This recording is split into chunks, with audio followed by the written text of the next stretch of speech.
आज अमावस्या के अवसर पर सुनिए अमावस्या की पौराणिक व्रत कथा। पौराणिक कथा के अनुसार एक साहूकार के 7 बेटे, 7 बहू और एक बेटी थी। साहूकार के घर एक जोगी भिक्षा मांगने आया करता था। जोगी को जब साहूकार की बहू भिक्षा देती तो वह ले लेता, लेकिन जब साहूकार की बेटी भिक्षा देती तब वह भिक्षा नहीं लेता और कहता कि बेटी सुहागन तो है, पर इसके बाद में दुहाग लिखा है। ये बात सुनकर बेटी को चिंता होने लगी। चिंता के मारे उसका शरीर कमजोर होने लगा। उसे कमजोर होता देखकर एक दिन उसकी माँ ने पूछा कि बेटी, क्या बात है, तुम इन दिनों बड़ी कमजोर दिखाई देती हो। तब बेटी ने माँ को बताया कि माँ, एक जोगी भिक्षा मांगने आता है जो कहता है कि बेटी है तो सुहागन, लेकिन इसके नसीब में दुहाग लिखा है। ये बात सुनकर उसकी माँ ने कहा कि अच्छा, तुम परेशान मत हो, मैं कल सुनूंगी। अगले दिन जब जोगी भिक्षा लेने आया तो उसकी माँ दरवाजे के पीछे छुपकर बैठ गई। जब बेटी भिक्षा देने लगी तो जोगी ने फिर से वही बात बोली। जोगी की बात सुनते ही दरवाजे के पीछे छुपी माँ बाहर निकल आई और बोली, जोगी महाराज, एक तो हम तुम्हें भिक्षा देते हैं और ऊपर से तुम हमें गालियां देते हो। तब जोगी बोला कि मैं गालियां नहीं देता, जो सच है वही बोलता हूँ, जो तुम्हारी लड़की के भाग में लिखा है वही कहता हूँ। माँ ने जोगी से कहा कि तुम्हें ये पता है कि इसके भाग्य में दुहाग लिखा है। जब तुम्हें ये पता है तो फिर ये भी बता दो कि इसका दुहाग भला दूर कैसे होगा। तब जोगी कहने लगा कि 7 समुंदर पार एक धोबन रहती है जो अमावस्या का व्रत रखती है। अगर वह आकर अपना फल दे दे तो इसका निवारण हो सकता है, नहीं तो विवाह होते ही इसके पति को सांप डस लेगा। जोगी की बात सुनकर माँ बहुत परेशान हुई और रोने लगी और तब वह उस धोबन की तलाश में जाने लगी। चलते चलते रास्ते में तेज धूप पड़ने लगी तो साहूकारनी एक पीपल के पेड़ की छांव में बैठ गई। उस पीपल के पेड़ में एक गरुड़ पक्षी का घोंसला था जिसमें गरुड़ का छोटा बच्चा था। साहूकारनी ने देखा कि घोंसले के पास एक सांप जा रहा है तो उसने उस गरुड़ के बच्चे को बचाने के लिए सांप को मारकर ढाल के नीचे रख दिया। जब गरुड़ और पंखनी आए तो घोंसले के पास खून देखकर क्रोधित हो गए और साहूकारनी को चोंच मारने लगे। तब साहूकारनी बोली, मैंने तुम्हारे बच्चों को नहीं मारा है, बल्कि मैंने तो तुम्हारे बच्चों की जान बचाई है। ये सांप तो तुम्हारे बच्चों को डसने ही वाला था, तो मैंने इसे मारकर गिरा दिया। गरुड़ ने सांप की ओर देखा तो कहा, अच्छा, तो तुमने हमारे बच्चे की जान बचाई है, अब तुम्हें जो भी मांगना है वो मांग लो। तब साहूकारनी बोली कि मुझे 7 समुंदर पार धोबन के घर छोड़ाओ। गरुड़ ने साहूकारनी को अपनी पीठ पर बिठाकर 7 समुंदर पार धोबन के घर छोड़ दिया। वहां जाकर साहूकारनी ने सोचा कि धोबन को कैसे तैयार किया जाए, क्योंकि धोबन कहीं भी नहीं जाती थी। उस धोबन का नाम सोना था। सोना धोबन के 7 बेटे और 7 बहू थी। उसकी 7 बहुएं हर दिन काम को लेकर लड़ाई किया करती थी और काम भी नहीं करती थी। रात को जब सो जाते तो साहूकारनी सोना धोबन के घर जाती और घर का सारा काम कर देती। गायों को नहलाती, घर की सफाई करती, रसोई का काम करती, चौका बर्तन करती, आटा पीसती, कपड़े धोती, पानी भरती और फिर दिन होने से पहले ही चली जाती। बहुएं रोज सुबह उठकर देखती तो घर का सारा काम किया हुआ मिलता।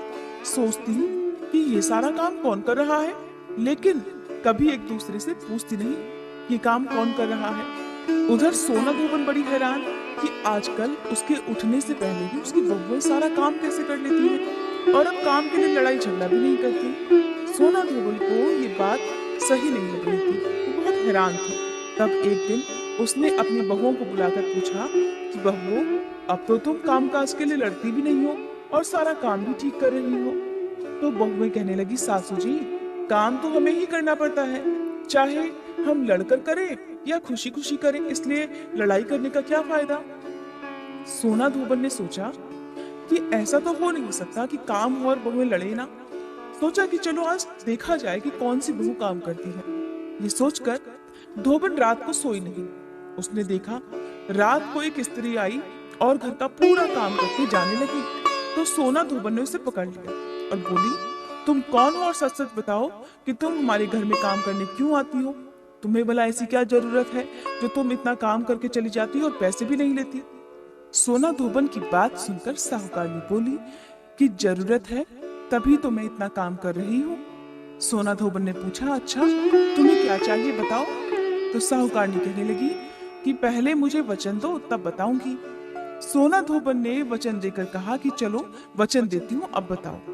साहूकारनी बोली, बहन एक जोगी महाराज आए थे, उन्होंने कहा कि मेरी बेटी के भाग में दुहाग लिखा हुआ है, अगर आप अमावस्या का व्रत रखकर उसका पुण्य मेरी बेटी को दान कर देंगी तो उसका सुहाग अचल हो जाएगा और उसका दुहाग भी मिट जाएगा। उन दिनों सोना धोबन का पति भी बहुत बीमार था। सोना धोबन ने अपने बेटे बहू से कहा कि मैं तो साहूकारनी के साथ जा रही हूँ, अगर पीछे से तुम्हारे पिताजी को कुछ हो जाए तो तेल घी के कूपे में डालकर छोड़ देना। फिर दोनों साहूकारनी के घर चलने लगी। साहूकारनी की बेटी का ब्याह होने लगा। दूल्हा फेरों में बैठ गया। सोना धोबन दूल्हे के घुटने के पास कच्चा करवा रखवा कर बैठ गई, उसमें दूध डाला और तात का तार लेकर बैठ गई। थोड़ी देर बाद सांप दूल्हे को डसने के लिए आया तो सोना धोबन ने करवा आगे रखा और तार से बांध दिया, लेकिन दूल्हा डर के मारे मर गया।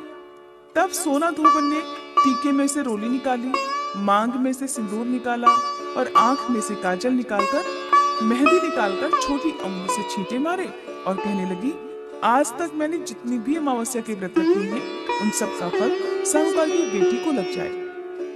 आगे मैं जो भी अमावस्या का व्रत रखूं वो मेरे बेटे को लगे और दूसरा मेरे पति को लगे। इतना कहते ही दूल्हा जिंदा हो गया और सभी सोना धोबन की और अमावस माता की जय जयकार बोलने लगे। सोना धोबन जब वापस जाने लगी तो साहूकारनी बोली कि तुमने मेरे जवाई को नया जीवन दान दिया है बहन, इसलिए तुम भी कुछ मांगो।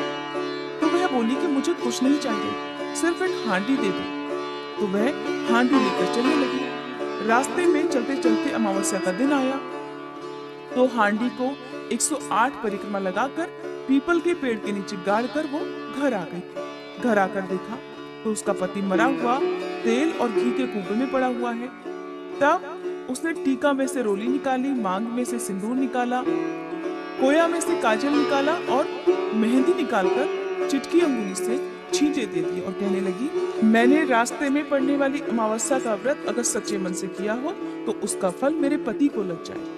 ऐसा कहते ही उसका पति उठकर बैठ गया। तब तो हर तरफ सोना धोबन की जय जयकार होने लगी। साथ ही सबने मिलकर अमावस माता की जय बोली और उसके बाद से सोना धोबन की बहुओं ने भी अमावस्या का व्रत रखना प्रारंभ कर दिया।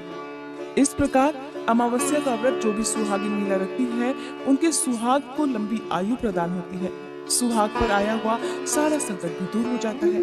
प्रेम से बोलिए अमावस माता की जय।